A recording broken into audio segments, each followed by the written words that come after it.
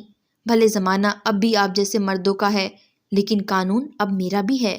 میں زندہ رہی تو آپ کے قانون کو پاش پاش کر کے دم لوں گی، تاکہ آنے والی نسلیں اس ظلم سے بچ سکیں۔ آپ کی لاڈو۔ خط کا ایک ایک لفظ بابا سائیں اور دونوں بھائیوں کو انگاروں پر لٹا گیا۔ گاڑی نکالو، بابا سائیں چیخ کر بولے۔ اس سے پہلے کہ وہ گاڑی نکالتے، کچھ فوجی ایک نقاب پوش عورت کے ساتھ حویلی میں داخل ہوئے۔ جی کہیے۔ ادا سائیں آگے بڑھے۔ آپ تینوں کو ہمارے ساتھ چلنا ہوگا۔ خیریت؟ کیوں، کیا ہوا؟ فوجی جوان ادا سائیں سے سوال پر سوال کر رہے تھے۔ یہ بی بی بتا رہی ہیں کہ آپ نے چند سال پہلے اس کی بہن کو قتل کر دیا تھا اور کچھ دن پہلے اس کی ماں کو۔ دیکھیے جناب، آپ کو غلط فہمی ہوئی ہے۔ ہم لوگوں کی زندگیاں بچاتے ہیں، نہ کہ کسی کو قتل کرتے پھرتے ہیں۔ یہ بی بی ہماری دشمن ہو گئی جو آپ کو ورگلا رہی ہے۔ بابا سائیں غرا کے بولے۔ آپ زندگیوں کے نہیں، موت کے فیصلے کرتے ہیں بابا سائیں۔ سامنے کوئی اور نہیں بلکہ ان کی میرو کھڑی تھی، ایک مضبوط عورت جو اپنے اور آنے والی نسل کے جائز حق کے لیے کمر کس کر کھڑی تھی۔ میں تجھے زندہ نہیں چھوڑوں گا بغیرت! ادا سائیں بندوق تانے کھڑے تھے۔ اس سے پہلے کہ ادا سائیں کوئی قدم اٹھاتے، ایک فوجی جوان آگے بڑھا اور ان سے بندوق چھین لی۔ میں 10 سالہ پرانی آمنہ نہیں ہوں ادا، مجھے میرے حقوق پتہ ہیں۔ میری دعا ہے تمہاری پہلی اولاد بیٹی ہو اور وہ بھی میری بہن کی طرح جنت جائے۔ تم ویسے ہی اس کا نکاح کرو جیسے میری بہن کا کیا تھا۔ نہیں، کبھی نہیں، میں اپنی بیٹی کے ساتھ ایسا نہیں ہونے دوں گا۔ ادا سائیں تڑپ ہی تو اٹھے تھے۔ ہاں، دیکھا بابا سائیں، وہ اپنی بیٹی کے ساتھ ایسا نہیں ہونے دیں گے، مگر افسوس در افسوس آپ نے بیٹوں کی خاطر بیٹی قربان کر دی۔ وہ بابا سائیں کے قریب کھڑی، ان کی آنکھوں میں آنکھیں ڈالے کھڑی بولتی گئی۔ بابا سائیں کی نگاہ ندامت سے جھک گئی تھی۔ مجھے کسی محفوظ جگہ پر پہنچا دیجیے سر، مجھے ان سے جان کا خطرہ ہے۔ اتنا کہہ کر وہ فوجی دستے کے ہمراہ چل دی۔ وہ اسلام سے ہٹ کر بنائے ہر اصول سے بغاوت کرنے پر آمادہ تھی اور پرحوصلہ بھی۔ اس کی مضبوط قوت ارادیت اس کے لیے رائے ہموار کیے ہوئے تھی۔